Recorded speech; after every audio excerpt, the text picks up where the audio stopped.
कहाँ थे आप कल से? ऊपर से आपकी उस पागल बीवी ने फोन भी रख लिया था। इंतहा होती है जहालत की।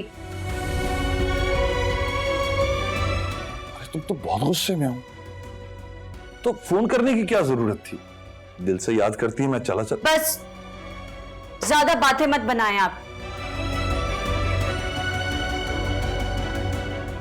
तो बहुत गुस्से में लग रही हो यार।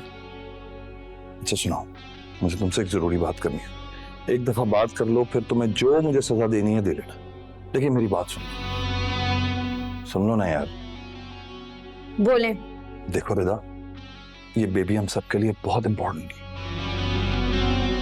एक दफा ये बेबी हो गया ना, तो रोमाइसा की सारी जायदाद इसके नाम हो जाएगी।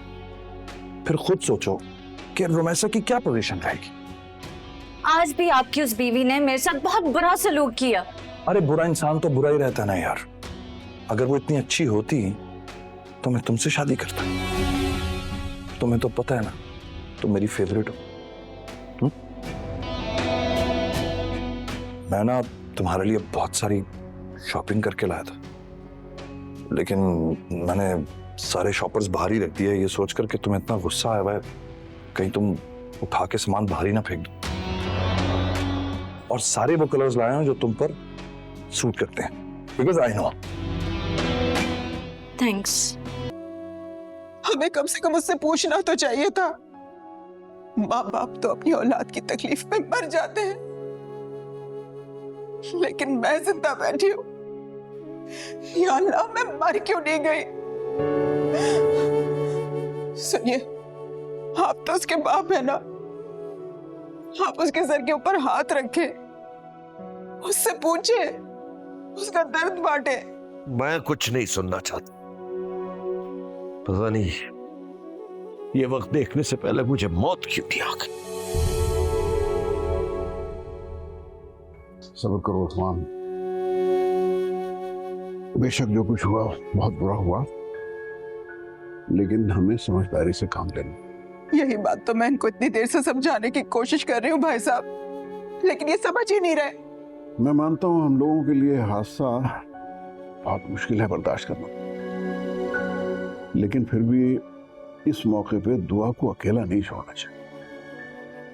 हम सब उसके साथ हैं और हमें पूरा एतबार है उसके ऊपर। भाई साहब, मुझे तो कुछ समझ में नहीं आ रहा कि मैं क्या करूं क्या ना करूं। सारी दुनिया की बुराइयों ने मेरा ही घर देख लिया। अच्छा तुम हौसला रखो, इंशाल्लाह सब ठीक हो जाएगा। मेरा मशवरा यह है कि इन हालात में हमें दुआ और नबील का फौरन निकाह कर देना चाहिए। अरे ऐसे क्या देख रहे हो मुझे? तुम भाई हो मेरे, तुम्हारी परेशानी मेरी परेशानी है, तुम्हारी इज्जत मेरी इज्जत है। मैं तुम्हारी इज्जत पे कभी जिंदगी में आंच नहीं आने दूंगा। भाई साहब, मैं बहुत खुशकिस्मत हूं कि आप जैसा इंसान मेरा भाई है। अरे मियाँ, खुशकिस्मत तो मैं हूं जिसे दुआ जैसी बेटी मिल जाएगी, और वो भी हमेशा के लिए। बस अगली इतवार को हम निकाह रख लेते हैं, क्या ख्याल है? आप जो कह रहे हैं हमें सब मंजूर है भाई साहब, लेकिन बस एक बार दुआ से भी पूछ लीजिए। कोई जरूरत नहीं है किसी से पूछने की। भाई साहब, जैसा आप कहें। अगर ठीक कह रही है उस्मान, हमें इस फैसले में दुआ को शामिल रखना चाहिए। बात को समझने की कोशिश।